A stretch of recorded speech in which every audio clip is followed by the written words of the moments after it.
तर जय बाळू मामा मित्रांनो, आपण आलोय बागा नंबर 13 आणि 13 नंबरचे बागा नंबर 13 चे कारभारी विशाल कारभारी मित्रांनो अनेक सोशल मीडियावर ते ॲक्टिव्ह असतात आणि भांडारा उत्सवाला देवाच्या हेलिकॉप्टरनं फुलं उधळली. म्हणजे अनेक चर्चेतला विषय तो. देवाच्या उत्सवाला हेलिकॉप्टरमधून फुलं उधळली असं कारभार आहेत मित्रांनो. कसं सुचलं कारभार तुम्हाला? ते सुचायचं काय नसतं, देवाच्या मनात आलं त्याला काय करून घ्यायचं असेल तर ते करून घेतो. बर काय लोकांची इच्छा झाली की आज तागायत आपल्या मंदिरावर कधी हेलिकॉप्टरनं फुलं टाकली नाही, फुलांचा वर्षाव झाला नाही. बर मामांची ही लक्ष्मी मेंढी माऊली आहे, तर हे मामांच्या लक्ष्मीचं दूध जे आदमापूरला जायचं तेव्हा बाळूमामा असताना चालत न्यायचे. मग त्याच्यानंतर गाडीतनं न्यायला लागले. जसं बाळूमामा पुढं पुढं चालेल ह्याच्यात प्रगत होईल तसं ते बैलगाडीतनं गाडीत आलं असं लोक ज्या पद्धतीने न्यायला लागले. मग भाविकांनी विचार केला की दुनिया तर जात्या, तर आपण देवाचं दूध हेलिकॉप्टर मधनच बाळूमासने न्यायचं आणि मामांच्या मंदिरावर फुलांचा वर्षाव करायचा. हे देवच बुद्धी देणार, देवच लोकांकडं करून घेणार. म्हणजे जे संकल्पना मनात आणली ती देवानंच आणली एक प्रकारे म्हणायला. देवानंच आणली. बर कुणी मदत केली? कसं काय नियोजन कसं झालं? ते गाववाल्यांचं नियोजन होतं. काय बाळूमांचे भक्त होते, पुणे गावचे, सुसगावचे असू दे, गौंजाचे असू देत, परत दारुंब्र, परत आदमापूरची काय मित्रमंडळी होती, त्या लोकांनी मिळून कॉन्ट्रिब्युशन काढून त्या ठिकाणी त्या हेलिकॉप्टरचं नियोजन लावलं. बर एक विशाल कारभारी म्हणून तुम्हाला ओळखते, तुमची ओळख सांगा संपूर्ण. मी इस्लामपूरचा आहे, तसं माझं गाव पारगाव, मी राहिला इस्लामपूरला असतो. बर माझं नाव विशाल शेद. 2006 पासून बाळूमांच्या सेवेत आहे. बर 2006 पासून. हा. कसं म्हणजे देवाकडं पहिल्या सुरुवातीला कसं आलता तुम्ही? नाही, आम्ही बाळूमामाकडे जायचो. कधी आमच्या गावात बकरी आली, दिपाळीची सुट्टी लागली, उन्हाळ्याची सुट्टी लागली की मामांच्याकडे यायचं शेवेला. ते जी लळा लागलेला ते परत 10वी नंतर जे बाळूमांच्या बकऱ्यात राहिलो ते परत काय गावाकडे जायचं असं मनच लागलं नाही. शेवेत राहिलो ते राहूनच गेलो. म्हणजे सेवेत राहिला तुम्ही आणि आता कंटिन्यू मला वाटतं सेवेतच आहे. मला वाटतं तुम्ही सोशल मीडियावर पण भरपूर ॲक्टिव्ह आहे एक प्रकारे. म्हणजे लोक प्रेम पण देते तुम्हाला. काय हो एक मामांच्या तळावर आल्यानंतर कोणी पण असू द्या, म्हणजे अगदी मारायला जाणारा माणूस असू द्या किंवा एक म्हणजे मारायची इच्छा ज्याला होईल तो सुद्धा एकदा हित आल्यानंतर त्याची मारायची इच्छा म्हणजे एक प्रकारे फास लावून घेणे वगैरे किंवा एक आत्महत्या करणे. आत्महत्या करणारा माणूस सुद्धा हित आत्महत्या करायला गेलेला माणूस सुद्धा हित आल्यानंतर सुधारतोय की नाही बाबा मला जगायचं आहे आणि ह्या स्वर्गात आलोय मी. हे बाळूमांची सेवाच अशी आहे की ह्या तुम्ही दरबारात एकदा आला, सेवा करायला सुरुवात केली, मामांचं नाव घ्यायला सुरुवात केली, तुमच्या मनात कुठला जरी वाईट विचार असला तर तो इथं आल्याच्या नंतर दूरच होतोय. कारण की मामांचा जन्म हा जगाच्या कल्याणासाठी झालेला आहे, दीन दुबळ्या गोरगरीब दुःखी कष्टी लोकांनी आधार देण्यासाठी. त्यामुळे इथं आलं की माणसाच्या मनात जे काय वाईट विचार असतील, जे काय तिची इडापिडा असेल ते सर्व इथं आल्याच्या नंतर निघून जातो. माणूस पूर्णपणे पवित्र होऊन तो फक्त चांगल्या मार्गावर चालतो. बरं आता तुम्ही आपण प्रत्येकानं बघितलं की प्रत्येकांना अनुभव आलाय काय, तर प्रत्येक मेंढक्याला जर विचारलं बाबा तुम्ही कशासाठी आलाय, असा कोणच नाही की बाबा मी माझी अडचण नाही घेऊन आलो म्हणजे मोकळ्यासाठी आलोय. प्रत्येक जण अडचणी घेऊन आला इथं आणि तिची अडचण दूर झाली. तुम्ही काय घेऊन आलता इथं येताना, म्हणजे काय परिस्थिती? नाही, आम्ही काय घेऊन आलो, आम्ही बाळूमामांची एक सेवा करायची. एक लहानपणापासून लागलेला एक लाळा होता. दिपाळी सुट्टी लागली की चला बाळूमामांच्या बकऱ्यात जायचं. आम्ही कधी मामाकडे असं म्हणजे आमच्या मामाकडे गेलो नाही, पण दिपाळी सुट्टी लागायची म्हणले, शाळा आता बंद होणार म्हटलं की आमच्या डोक्यात आधीपासूनच असायचं की बाळूमामाच्या बकऱ्यात जायचं. तो लाळा होता. आणि तसं माणसाला आयुष्यात खूप अडचणी असतात, सर्व काय अडचणी येत असतात, पण इथं बाळूमामांच्या सेवेत असल्यापासून अडचण पण आली नाही. आणि देवानं असं पावला अनेक अनुभव दिलेला आहे.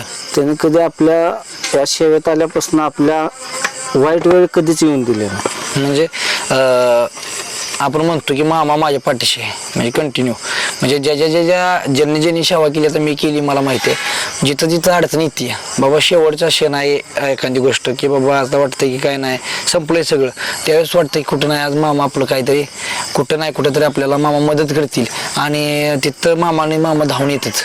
म्हणजे आतापर्यंत असं नाही की बाबा अडचण कुठंच येऊन दिली नाही कुठल्याच अडचण कुठंच. जेव्हा मामाच्या सेवेत आहे त्यांना मामांना म्हणजे एक प्रकारे कधीच अडचण येऊन दिली नाही. आता तुम्ही तुमच्या आयुष्यात काय बदल झाला मामापाशी आल्यापासून? बाळूमांच्या सेवेत आल्यापासून आयुष्यात बदल म्हणजे आयुष्याचं सोनं झाल्यासारखंच आहे. कारण की 10वी पर्यंतच मी गावात होतो. जसं 10वी झाले आणि बाळूमांच्या सेवेत आलो, ते बाळूमांच्या सेवेत आज तागायत बाळूमांच्या सेवेत होतो. किती वर्ष झालं तुम्ही सेवा करता? 2006 पासून 2006 मध्ये मी 10वीला होतो. 10वीची परीक्षा देऊन बाळूमांच्या सेवेत आलो. आज 2026 आहे. आज हे बाळूमांच्या सेवेत होतो. 20 वर्ष. 20 वर्ष झालं. बर, काय प्रसंग 2006 पासून नंतर कंटिन्यू सेवा केली का 10वीत आल्यानंतर कारभारी होतो इथंच का? कंटिन्यू सेवा कंटिन्यू तसं जायचं गावाकडचं कधी ध्यान आलं की 10-5 दिवस जाऊन राहून यायचं. पण 2006 पासून आतापर्यंत कंटिन्यू मामांच्या सेवेत. कारभारी पहिला मेंढका म्हणून आलता तुम्ही? हा, नंतर कारभार 7-8 वर्ष मामांच्या मेंढ्याची सेवा केली. परत देवस्थानला वाटलं की चला बाबा इथं पोरग व्यवस्थित सेवा करते, मेंढ्यातली जरा माहिती आहे, मग त्याने हे मामांचा हा कारभार सांभाळण्याचा भार आमच्यावर दिला. त्याने 13 नंबर बघा. 13 नंबर. म्हणजे तुम्ही यायच्या आधी 13 नंबर होता का? तुम्ही आल्यानंतर तुमच्याकडे 13 नंबर फोडून दिला? ना, मी यायच्या आधीच 13 नंबर. बघा. हा. बर, मला सांगा की अनेक भक्त येत असतील किंवा तुम्ही 20 वर्षात अनेक लोकांचे दुःख बघितली, अनेक लोक म्हणजे येताना कशी आली जाताना बरी होऊन गेली हे पण बघितलं असेल. असं काय अनुभव? इथं लोक भरपूर असा सेवेत येतात. कोणाचं अनेक प्रकार, कोणाचं वडील दारू पितात, कोणाचं पोटात दुखतं, कोणाचं आईचा आजार, कोणाचा भावाचा आजार, कोणाला मुलं होत नाहीत. अनेक लोकांच्या अनेक अडचणी असतात. पण आज तागात असं झालं नाही की मामांच्या सेवेत आला आणि तो माणूस रिकाम्या हाताने हितून गेला. फुलाची पाकळी बाळूमान त्याला आशीर्वाद दिलेला. मग तुम्ही इथं आला, आपलं बाळूमांच्या सेवेत चालू, इथं यायचं, बसायचं, झोपायचं, खायचं आणि प्यायचं आणि निवांत राहायचं. तर त्या पद्धतीनेच देवाने त्याला पावलाय. तुम्ही जर इथं निष्ठेने प्रामाणिकपणे कष्ट केलं, मामाच्या मुख्य प्राण्याची मेंढी माऊलीची सेवा केली, इथून तुम्ही प्रत्येक काम जर आपलं घरचं असल्यागत केलं मामांची सेवा, तर मामाने त्याला पूर्णपणे 100% फरक दिलेला. तो कसल्या पण अडचणीत असू दे, मामा त्याला बाहेर काढतात त्या अडचणीत. तुमच्या सेवेवर, श्रद्धेवर ते डिपेंड राहतं. जशी तुमची सेवा असेल तसं तो फळ द्या. असं प्रसंग एखादा की बाबा तुम्ही समोरनं बघितलेला ह्या गोष्टी, की आठवणीतला प्रसंग कुठला सांगू शकता तुम्ही मामांचा? आठवणीतलं म्हणजे असं अनेक लोक आहेत. आता असं सांगायचं उदाहरण म्हणलं तर पावलाला आता आमच्या इथे एक लोक आहे, ते मुक्का मुलगा आहे, त्याला बोलता येत नव्हतं.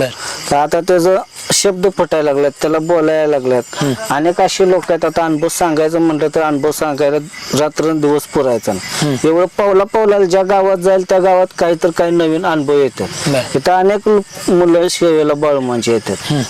प्रत्येकाचं काही ना काही दुःख असतंय. आणि मामाने सांगितले की या बाळूमांचं तत्व असं होतं की मामाने सांगितलं, वैद्याचे न चाले जेथे मामांची उपाय तेथे. वैद्य येते उपचारासाठी मामा जाऊ. जिथं डॉक्टर लोकांचा हात टेकणार त्या ठिकाणी मामाने सांगितले, माझी मेंढर, माझा भंडारा आणि माझ्या ह्या तळावरचा प्रसाद त्याच्यावर उपाय करणार. तुमचा 18 पगड जातीचा रोग असू द्या मामाने सांगितलं. आणि इथं आल्याच्या नंतर तो दूर होतोच. आणि असा अनेक लोकांनी अनुभव आलेला आहे. म्हणून बाळूमामांच्या इथं लोक सेवेला येत आहेत. तुम्ही आता इतके दिवस 20 वर्षात आहे, मामाने असं कधी एक कारभारी म्हणल्यानंतर एक मला वाटतं एका तालुक्याचा आमदार जसा आहे तसं ह्या खंडाचा आमदार आहे तुम्ही. एक प्रकारे एक खंड तुमच्याकडे सांभाळायचा की प्रत्येक बारीकाईनी गोष्ट. अगदी मामांचं म्हणणं की सुतळीच्या खंडाला सुद्धा मामा म्हणत होतं की माझं विसरू नये. म्हणजे सुतळीच्या खंडापासून मामाची ध्यान असायचं. मग तेच भार तुमच्यावर, म्हणजे कारभारी म्हणल्यानंतर प्रत्येक गोष्ट तुम्हाला बघायला लागते. असं कधी एखाद्या मामांनी पुढे एखाद्या अडचण आहे पुढे तिथं आधीच दाखवली असं कधी?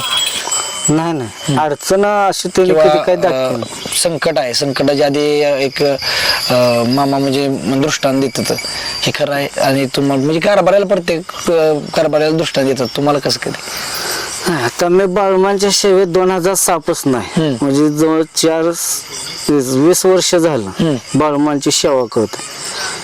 पण आज तागायत बाळमा माझ्या ना सपनात आला ना मला तिने दृष्टांत दिला. पण ज्या वेळेस पण हे पालखीचा सांभाळ करत असताना या पालखी सोहळ्याला आज येतो तर उद्या तिथं गावोगावी आम्ही या पालखी सोहळ्या भटकंती करत असताना अनेक अडचणी आल्या. पण ज्या अडचणी आल्या ते त्याच दिवशी त्या देवानं मागं सारलेल्या. देवानं सांगतानाच काय सांगितलंय की हे जगन्नाथाची बकरी जग राखणार. माझा एक तुम्ही भुजगावणं, जसं आपण शेताची राखण करण्यासाठी शाळूवर म्हणा आपल्या पिकाचं नुकसान करणं म्हणून आपण शेतामध्ये एक भुजगावणं लावतो, कारण की त्या भुजगावण्याला बघून तिथं पाखरे येणार नाही म्हणून त्या पिकाचं रक्षण होण्यासाठी. तसं मामाने सांगितलं तुम्ही एक भुजगावणं म्हणून उभं राहा. तसं आम्ही एक भुजगावणं म्हणून आहे.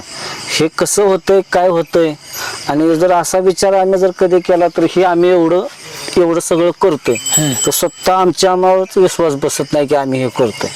कारण की ती मामांची ताकद आहे, कधी तिने अडचण येऊ दिली नाही, आणि जरी अडचण आली तर ती कधी अडचण सॉल्व्ह झाल्या त्या अडचणीतून बाहेर पडले हे देखील त्यांनी कळून दिलं. म्हणजे मामांनी सांगितलं की बाबा प्रत्येक अडचणीला मामा उभा राहिले तर मामा उभा राहतात, अडचण आणून पण तीच देतात. जर इथं राहिला व्यवस्थित नाही राहिला, जर वेडावाकडा पाऊल टाकला तर ते बरोबर मामा एक शिक्षा देण्यासाठीच एखादी अडचण आणून देतात. त्याच्यातून आपल्याला काहीतरी शिकाय भेटलं पाहिजे की बाबा आपल्याकडून काहीतरी चुकलंय म्हणून आज आपल्यावर हे संकट आलं. त्याच्यातून एक मामा अनुभव देतात. पण इथं अशी अडचण कधीच आली नाही की बाबा आज त्या अडचणीमुळं हातबल व्हावं लागलं, डोक्याला हात धरून बसावं लागलं, अशी मामाने वेळ आणून दिली. त्याचा तेवढ्या पुरता त्या माणसाला चुटका द्यापुरती अडचण देणार, तो त्याच्या लायकीत राहायला पाहिजे अशा पद्धतीने तो येतो. म्हणजे तिथं मामा सावध करतात एक प्रकारे. सावध मामा म्हणजे प्रत्येक गोष्ट जरी आपला जरी भक्त असला तरी मामाने सोडलं नाही कोणाला. भक्त मामाचा असू दे, सेवक असू दे, किंवा इथं मेंढका चाकरीचा करणारा असू दे, किंवा दर्शनाला येणारा भाविक भक्त असू दे, मामाला सगळं जग मामाला सारखं होतं. हे माझी सेवा करते म्हणून माझ्या हात जवळचा, तो फक्त दर्शनाला आलाय म्हणून तो भक्त असं नाही. सगळी देवाला सारखी होते, कारभारी असू दे, मेंढका असू दे, किंवा अन्य कोण पण असो, देवाला सगळे सारखे असते. तर मामांनी आतापर्यंत म्हणजे चमत्कार केल्याशिवाय नमस्कार करत नाहीत म्हणलं, असं कधी चमत्कार तुम्हाला म्हणजे समोर असं कधी निदर्शनास आलं 20 वर्षात? चमत्कार तसं भरपूर मामाने केलं. एखादं उदाहरण? चमत्कार म्हणजे आता जगाचं सांगण्यापेक्षा आता माझ्या भावालाच लग्न होऊन 7 ते 8 वर्ष मुलबाळ नव्हतं. मी माप बाळूमांची सेवा करतोय, सगळं करतोय. लोक आमच्याकडे यायचे की कोणाचा अनेक अडचणी असायच्यात लोकांच्या भक्तांच्या. मग आता इथं आम्ही कारभार पोत करतोय, बाळूमांची सेवा करतोय, म्हणून लोकांना वाटायचं की ह्यांना आपण काहीतरी विचारूया, हे काहीतरी सांगतील, आम्हाला मार्गदर्शन करतील. लोक आमच्याकडे यायचे. पण आम्ही मनातल्या मनात म्हणायचो की लोक आम्हाला अडचणी विचारतात, आपण बाळूमांची सेवा करतोय. पण माझ्या स्वतःच्या भावालाच लग्न होऊन मुलबाळ नाही, काय तर आपण लोकांना काय सांगायचं. मग देवाला असंच आम्ही सांगितलं की देवा, तुझी आम्ही एवढी सेवा करतोय, लोक आम्हाला अनुभव तुझं विचारतात आणि आमच्याच घरात असा. तर मग मी एकदा भावाला सांगितलं तू येत जा आणि इथं वर्षातनं महिना सव्वा महिना जसं तुला काय घडल तसं तू सेवा करत जा. तर माझ्या भावाला 7 ते 8 वर्षानंतर मामांची जशी सेवा सुरू केली त्याच वर्षी फरक पडला. आता माझ्या भावाला 3 महिन्याची मुलगी. म्हणजे एक प्रकारे एक आपला अनुभव. मग हे जगाला किती लाखो अनुभव येत असतील, पावला पावलाला क्षणाक्षणाला मामाने अनुभव घडवलेला. म्हणजे एक तुम्ही पण मामाला म्हणला असेल की बाबा एवढ्या गोष्टी आम्ही सेवा करतोय, अनेक लोक आम्हाला सुद्धा म्हणणार की बाबा ह्यांची सेवा करते, गावातली पण लोक म्हणणार की बाबा ही एवढी सेवा करते ह्यांच्याच घरी ही नाही. पण मामाने ते ऐकलं, त्या गोष्टी तुम्ही जिथं तुमच्या भावाने सेवा केल्यानंतर लगेच फळ भेटलं तुम्हाला, सगळ्या गोष्टी झाल्या. मग 20 वर्षात कारभार, पण नंतर मामाने आतापर्यंत करशीला शेवा तर खाशीला मेवा असं मामाचं वाक्य आहे. आणि दुसरी गोष्ट म्हणजे ज्यावेळेस आपण मामाची सेवा करतो त्यावेळेस मामा म्हणलं की बाबा तुझ्या घरचं मी बघतो, तू माझा इथं संसार सांभाळतोय तर मी तुझा घरचा संसार सांभाळतो. काय म्हणजे घरचं कसं? आता मामांच्या सेवेत आहे. आता मलाही 2 मुलं आहेत, लग्न झालेलं आहे, प्रपंच आहे. पण आज तागात आम्ही बाळूमांच्या सेवेत आहे. पण आज तागात अशी कधी अडचण आली नाही की आत्ताच्या आत्ता मला घरी जावं लागतं आणि त्या अडचणीसाठी मला तिथं जाऊन थांबावंच लागतं. आज तागात 20 वर्षाच्या सेवेत अशी मामाने अडचणीच येऊन दिली नाही की मला इथनं सेवा सोडून जावं लागतं. म्हणजे तो सुत्रीच्या तोड्यापासून ते एक सर्प होऊन त्या घराची राखणच करते. मामाने सांगितलं, माझी तुम्ही सेवा केली, माझ्या तळावर तुम्ही एक तांब्या जर इकडला तिकडे नेऊन ठेवला काय तर तुमच्या घराचे सर्प होऊन मला राखण करावं लागतं. अग्नीहून तुमच्या मुलाबाळासने अन्न शिजवून घालावं लागते असं मामाने सांगितलं. आणि मामा त्या पद्धतीनं त्या भक्ताचं रक्षण करतात. इथं सेवेला आला का नाही तर मामा त्याला अडचणीच येऊन देत नाही. म्हणजे कितीही मोठ्या अडचणी असल्या तर मामांनी त्या अडचणी घेऊन टाकल्या एक प्रकारे टाकलेलं. आणि करशीला शेवा तर खाशीला मेवा मामाचं वाक्य आहे. आणि मला वाटतं हिथं ज्याप्रमाणे सेवा केली करशील म्हणजे त्याप्रमाणे मामा फळ देते, म्हणजे देतात मामा. हिथं जर समजा लावली जाव केलं तर घरी जाऊन पण लावली जाव करणार. इथं तुम्ही राहिला आणि सेवाच केली नाही, मामाच्या दारात कन्या मिळतात, कन्या पोटभर खायच्या आणि कुठल्या तर झाडाखाली जाऊन झोपायचं तर मामा ते तुमचं फक्त पोटच भरणार.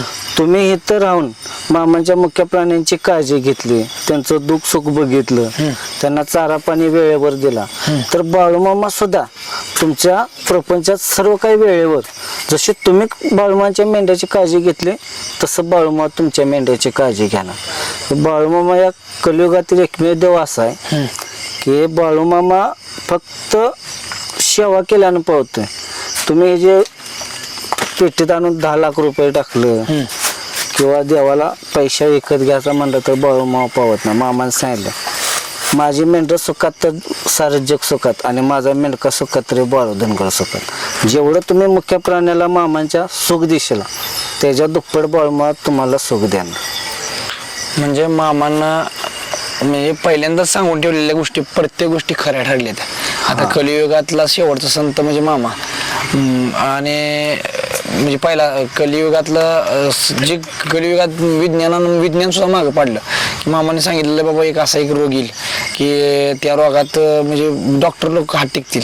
मी सगळ्या गोष्टी खऱ्या करून दाखवल्या मामा. मामाने त्यावेळेसच सांगितलेलं बाळूमामा हयात असताना.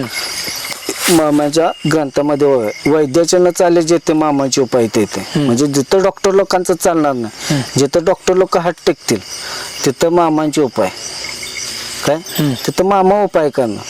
त्या ठिकाणी बाळूमाची मेंढर बाळूमाचा भांडारा उपाय करणार असं मामाने सांगितलेलं.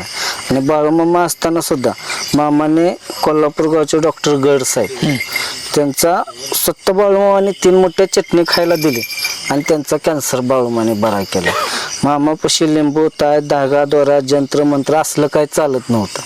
मामा जर बिडी ओढत बसले, एखादा भक्त जर आला तर आदमापूर गावचे भोसले सरकार त्यांचा मुलगा आजारी होता आणि मामा बिडी ओढत बसलेलं तर त्यांनी मामाने सांगितलं की मामा असा असा माझा मुलगा आजारी. तर मामाने बिडी दिली त्यासने वडाय तोंडातले काढून, म्हणले वड बिडी. तिने बिडी ओढल्याने ठसका लागल्यावर मामाने सांगितलं जा तुझा मुलगा देवा घरी गेला. तिने जाऊन घरी बघितलं तर खरोखर मामाने सांगितल्याप्रमाणे त्याचा मुलगा देवा घरी गेला म्हणजे वारल्याला. तर मामांचं असं होतं, मामा कधी कुणाला शिव्या द्यायचं, कुणाला भांडारा द्यायचं, पण मामाने कधी कुणाला हात बघितला नाही. कुणाला लिंबू ताय धागा दोरा जंत्र मंत्र असलं मामाने काही दिलं नाही. मामा म्हणायचे माझ्या मुख्य प्राण्यांची सेवा, तळावरचं अन्नदान हे मामांची सेवा होते. म्हणजे मामांनी प्रत्येक गोष्टीला आतापर्यंत जे मामा बोललं ते मामाने खरं करून दाखवलं. आजपर्यंत ज्या प्रत्येक भक्ताला अगदी कोणी पण असू द्या मामाने कधी सावकार बघितलं नाही किंवा सावकार आहे एखादा भक्त एखादा गरीब आहे असं कधी भेदभाव पहिल्यापासूनच केला नाही, आजपर्यंत पण केला नाही. आता तुम्ही मेंढर राखायला प्रत्येक गावी जाता, आज ह्या गावात तर उद्या त्या गावात मामाची मेंढर असते. ते अनेक म्हणजे अनेक तऱ्हेची लोक तुम्हाला भेटत असतील. कधी एखाद्याच्या रानात मेंढर चुकून गेली वगैरे काय असा कधी अनुभव? हा, एखाद्याच्या वावरात बकरी गेली, त्यांना देव माहीत नसतो किंवा देवाचं त्यांना काही घेणं देणं नसतं किंवा त्यांचं देवावर प्रेम नसतं. तर असे लोक बकरी पिकात गेले, नुकसान झाले तर रागवतात, कोण शिव्या देतं, कोण नुकसानीची भरपाई करून घेतं. ते बाळूमामा कसं आहे की ज्याला आवडत नाही तिथं जर आपण गेलो तर ते लोक तसंच करणार. पण मामा जर एखाद्या शेतकऱ्याचा मामाने सांगितलं माझ्या मेंढीने एक कोपरा जरी खाल्ला तर मला तिथं 1 एकराची भरपाई करून द्यावी लागते. बाळूमामासाठी तुम्ही 4 आण्याची अगरबत्ती जरी लावली तर त्या 4 आण्याच्या अगरबत्तीच्या कर्जात मिंदा राहणारा देव बाळूमामानं. तुम्ही जेवढं किलो रुपया दिला तिथं तुम्हाला 100 आणे देणार आणि त्याचा रुपया जरी तुम्ही घेतला तर तुमच्या घरात घुस होऊन पाठीमाग ते उकरून घेतल्याशिवाय बाळूमामा शांत बसत नाही. मामाने सांगितले संन्याशाची गादी फक्त संन्याशालाच बसणार. तर असं मामाचं आहे. अनुभव भरपूर येतात. जरी कटला शेतकरी एखादा मारायला काय आला तर म्हणजे इथं काहीतरी मेंढक्याने काहीतरी चूक केली असावी, कारभाऱ्यानं काय वाकडा पाय टाकला असावा, तेव्हाच ते अशी संकट येतात. आता अन्यथा मामा अशी संकटच येऊन देत नाही. पण आजपर्यंत बघितलंय, प्रत्येकानं बघितलंय काय काय लोक ज्यांनी मारलं मेंढकेसनी वगैरे, ती ज्यांनी कुणी मारलं मेंढकेसनी मामाने त्यांना एवढी काय शिक्षा केली की आज तेच भक्त पहिल्यांदा म्हणजे ज्यावेळेस या वर्षी त्यांनी मारलं तर पुढच्या वेळेस ती मेंढक्या आलेल्या पहिल्यांदा म्हणते ते आमच्या ह्याच्यात वावरात चला पिकात काय विषय आहे ते बाळूमांचा अनुभव येतो. एखाद्याला माहित नसतंय किंवा एखाद्याची परिस्थिती नसते की बाबा माझं 1 एकर मका आणि बाळूमाच्या मेंढराने 1 एकर मका खाल्ला की तिची परिस्थिती नसते म्हणून तो रागाच्या भरात त्यासनी मारत असतो. तर त्याला जरी मारलं तर जो खाणारा मेंढका असतो त्याच्या मागची इडापिडा घालवण्यासाठी सुद्धा या शेतकऱ्याच्या माध्यमातून देव त्याला एक हे देतो. त्याला मारण्याचे एक ते त्या ठिकाणी देवच एक आशीर्वाद दिल्यासारखा आहे. शेतकऱ्यानं मारलं म्हणजे मामाने सांगितलंय माझ्या मेंढक्याला मारलं काय आणि बाळूमाला मारलं काय वेगळं नाही. आणि त्या शेतकऱ्याला सुद्धा अनुभव देण्यासाठी आज तुझी 1 एकर मका खाल्ली म्हणून तू माझ्या बकऱ्यासनी मारलंस, मेंढ्यासनी मारलंस किंवा माझ्या शेवकऱ्याला मारलंस तर बाळूमा त्या शेतकऱ्याला कधी शिक्षा दिली नाही. तर मामाने त्याला त्याच्यात आणि उदंड दिलं की बाबा माझ्या बकऱ्याने खाल्लं मामाच्या आणि मी मामाच्या मेंढक्याला मारलं, मेंढराला मारलं, पण मामानं मला जेवढं ह्याच्यात धान्य निघायचं होतं, जेवढं ह्याच्यात चारा पाहिजे होता, आता तिथं 1 एकर मका तुमच्या जनावराला महिनाभर पुरणार असेल तर तिथं तो 1.5 महिना पुरायचा मामाच्या बकऱ्याने खाऊन सुद्धा.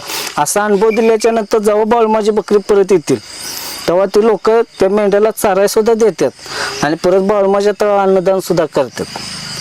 तर एक अनुभव देण्यासाठीच मामा अशा लोकांनी ज्या मेंढकेसनी मारलं किंवा ज्या मेंढक्यांना हे झालं म्हणजे त्यांची संकट गेली किंवा त्यांना एक फटका बसलाय, परंतु तो फटका असा बसलाय की त्यांच्या जीवनातलं जे संकट आहे ते त्या फटक्याबरोबर नष्ट झाले. हा, इथं आलं शेतकऱ्याने एखाद्या मारलं किंवा इथं त्याला काही झालं तर त्याच्याबरोबर त्याचं संकट सुद्धा मामाने धुवून काढलेलं आहे. बर, म्हणजे मामांच्या तळावर मामाच्या मेंढीसाठी सेवा करत असताना मार खाणं म्हणजे तुमच्या मागची इडापिडा घालवण्यासाठी मामाने ती शेतकऱ्याला मारायला लावलेला. मामांनी ज्यावेळेस मामांनी समाधी घेतली किंवा मामा सांगायचं की बाबा माझ्यानंतर कोण माझं हे नसणार आहे किंवा भक्त हे पुजारी नसणार आहे किंवा काय म्हणते मी कोणाच्या अंगात येणार नाही.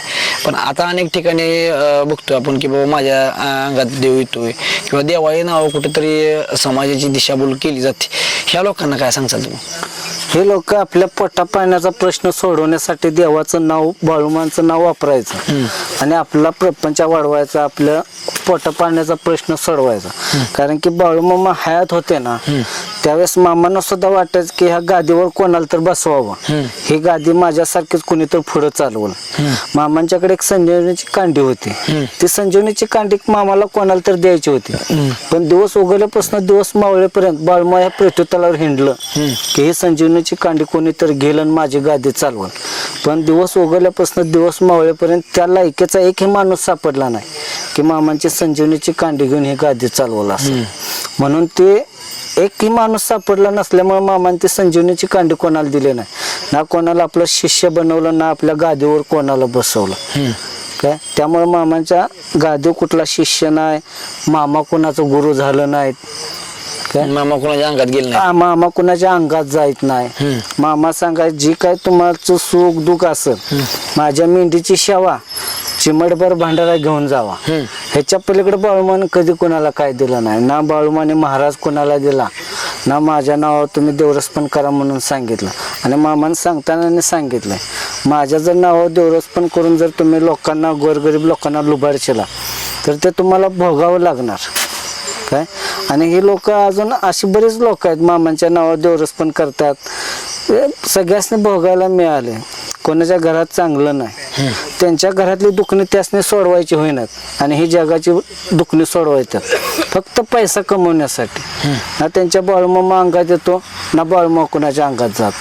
म्हणजे मित्रांनो बघा, मामांनी सांगितलेच पण, आणि मला वाटते तुमचं ट्रस्ट पण सांगते की बाबा मामा कोणाच्या अंगात येत नाही, किंवा अनेक लोक मामाच्या नावाने पैसे घेतात. मग उद्या परत मामाच्या नावाने तुम्ही बोंबलू नका. म्हणजे बरोबर आहे की जर तुम्ही एखाद्याकडे जाताय, एखाद्या म्हणजे काही लोकांना मामाने सांगितलंय, जर माझं नाव घेऊन जर एखादा भक्त तुमच्या जवळ आला, त्यानं जर ताण लागल्या म्हणून पाणी मागितलं तर त्याला पाणी द्या. जेवणार का म्हणून त्याला पोटभर जेवायला द्या. बरं, जर त्यानं तुम्हाला धान्य मागितलं, पैसा मागितला आणि त्यानं जर जाऊन गैर ठिकाणी त्याचा वापर केला तर बाळू मामाच्या नावानं वरडायचं नाही काय. मामाने सांगितलं, माझ्या नावावर फक्त तांब्याभर पाणी आणि पोटभर जेवायला द्या. जर माझं पैसे दिलं, माझ्या नावानं पैसे तुम्ही दिलं आणि त्यानं जाऊन जर कुणीकडे खर्च केलं, त्याची विल्हेवाट लावली तर बाळूमामाच्या नावानं खडं फोडायचं नाही. बाळूमामानं आजपर्यंत कधी कोणाकडे हात पसरला नाही. मामांचं तुम्ही प्रत्येक मंदिरात जावा, मामांच्या कुठल्याही फोटोमध्ये बघा, आदमापूरला समाधीला जाऊन तुम्ही बघा, किंवा महाराष्ट्रात अनेक ठिकाणी बाळूमामांची मंदिर झालं, त्या कुठल्याही मंदिरात आणि कुठल्याही फोटोमध्ये बघा बाळूमामांचा हात असा आहे काय. मामाने सांगितले, मी जगाला द्यायला आलेला देव आहे, जगाचं घ्यायला आलेला देव बाळू धनगर नाव. त्यामुळे बाळूमाच्या नावावर कधी कोणाला काही देऊ नका. तांब्यापर पाणी भाकर याच्याशिवाय बाळूमाव कोणी काही देऊ नका. आता एक शेवटचा प्रश्न, ह्यानंतर मुलाखत थांबू आपण, की लोकांना काय सल्ला द्याल की बुवा बाजी वगैरे काय काय लोक जाती त्या लोकांना काय सल्ला द्याल? लोकांना एकच सांगणं आहे की करता करविता बाळूमामा आहे.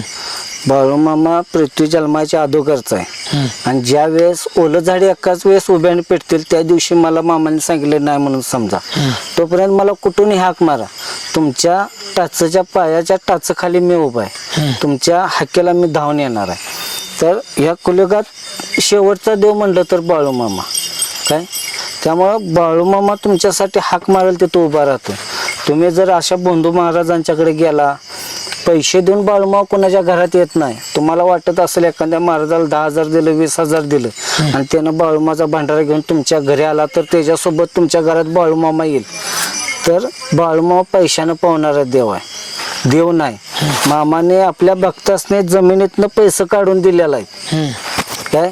मामाने कधी जगाकडे हात पसरलेला नाही. त्यामुळे पैशावर देव पावणारा बाळूमामा नाही. जर तुम्हाला बाळूमांचा आशीर्वाद पाहिजे असेल, तुमच्या दुःखावरचं निवारण व्हावं असं वाटत असेल, तर मामांच्या मेंढी माऊलीची सेवा, अन्नदान आणि मामांच्या आमुष्याची वारी, ह्या 3 सेवा तुम्ही केल्या की हाक मारेल तिथं बाळूमामा तुमच्यासाठी येईल. या बंधूबाबांच्या नादाला लागू नका. ना बाळूमामाचा कुणी शिष्य आहे, ना बाळूमामाचे कुणी गुरु आहेत. बाळूमामा आणि मेंढी माऊली आणि भक्त, मामांच्या पशी कुठलाही एजंट चालत नाही. आणि मामाने असा एजंट तयार केलेला नाही.